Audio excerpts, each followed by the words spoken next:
Assalamualaikum warahmatullahi wabarakatuh. Kembali lagi di channel Dokter Puskesmas.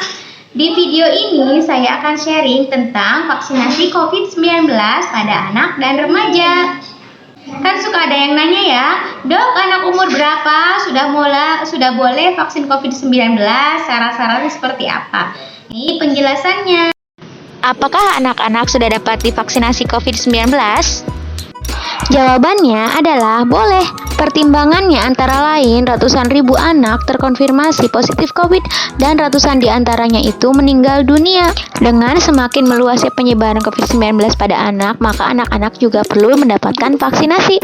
Sudah direkomendasikan oleh IDAI, Ikatan Dokter Anak Indonesia, dan sesuai dengan asupan dari ITAGI, Komite Penasihat Ahli Imunisasi Nasional, sudah diizinkan oleh BPOM.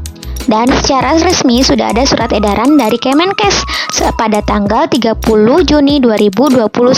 Nah, kemudian anak umur berapa yang sudah dapat divaksinasi COVID-19?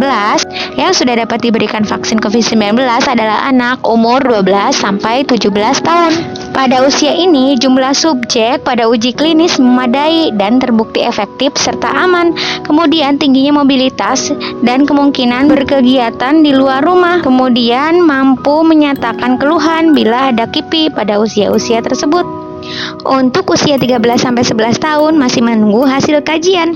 Kemudian vaksin apa yang sudah boleh untuk anak usia 12-17 tahun ini?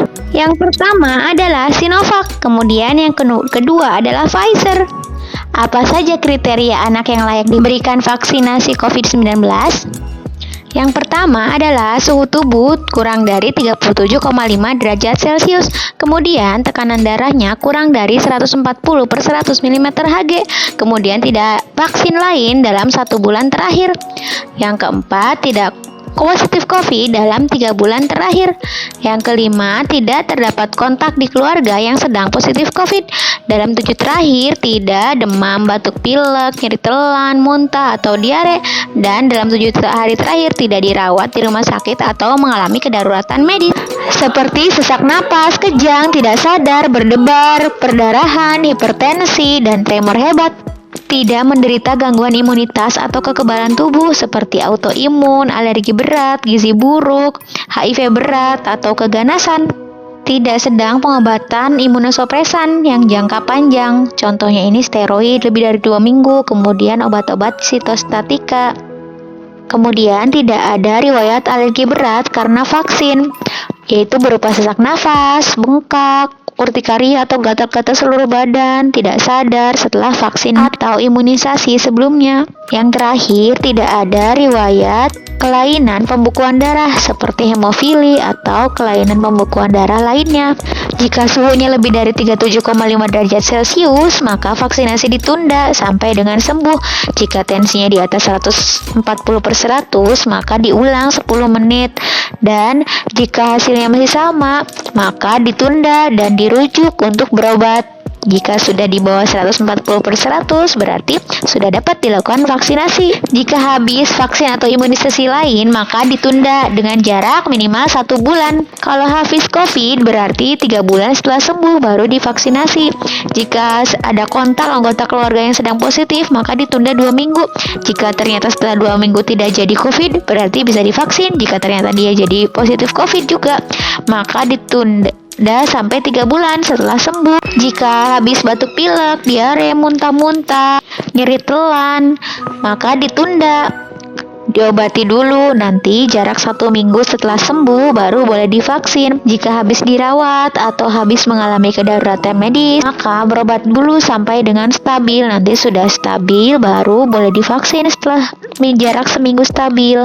Jika ada gangguan imunitas, maka ditunda sampai dinyatakan sembuh oleh dokter yang merawat. Jika ada alergi berat pada imunisasi sebelumnya atau riwayat hemofili atau kelainan pembekuan darah, maka dapat diberikan, tapi dilakukan di rumah sakit. Jadi kalau suhu bagus, tensi bagus, tidak ada riwayat sakit apapun, sedang sehat anaknya, tidak habis COVID, yuk segera vaksinasi anak kita begitu ada kesempatan. Semoga pandemi COVID-19 ini segera berakhir ya. Terapkan protokol kesehatan 5M, cuci tangan, pakai masker, menjaga jarak, menjauhi kerumunan, mengurangi mobilitas, dan vaksinasi. Nah, demikian tadi tentang vaksinasi COVID-19 pada anak-anak serta remaja. Semoga bisa menjadi pencerahan ya tentang siapa saja yang bisa, umur berapa mulainya, kemudian vaksinnya apa, persyaratannya apa saja. Tadi sudah ya menyaksikan videonya. Kalau ada pertanyaan atau saran boleh tulis di komen ya. Sampai jumpa di video-video selanjutnya.